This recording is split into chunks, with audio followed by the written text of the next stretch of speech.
বিহার রাজ্যের মুখ্যমন্ত্রী নীতিশ কুমারকে নিয়ে নতুন বিতর্কের সূত্রপাত হয়েছে। সম্প্রতি এক সরকারি অনুষ্ঠানে এক মুসলিম নারীর হিজাব সরিয়ে নেয়ার ভিডিও সামাজিক যোগাযোগ মাধ্যমে ভাইরাল হয়েছে, যা রাজনৈতিক মহলে তীব্র সমালোচনার জন্ম দিয়েছে।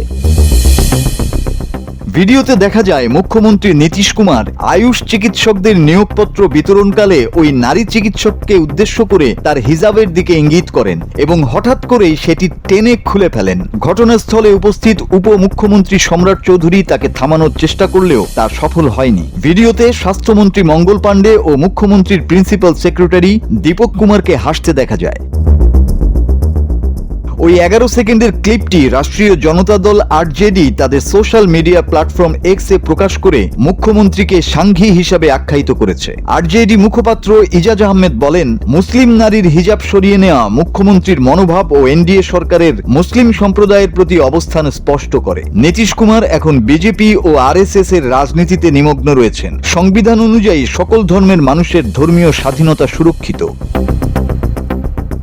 নীতিশ কুমার এর আগে আগস্ট মাসে একটি মাদ্রাসার অনুষ্ঠানে স্কাল ক্যাপ পরতে অস্বীকার করে বিতর্কের মুখে পড়েছিলেন। এর পাশাপাশি গত কয়েক মাসে তিনি বিভিন্ন অনুষ্ঠানে অস্বাভাবিক আচরণের জন্য আলোচনায় আসেন।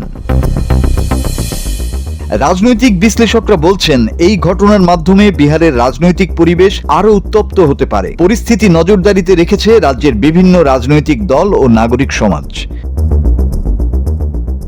মাসুদ হাসান, বাংলা টিভি।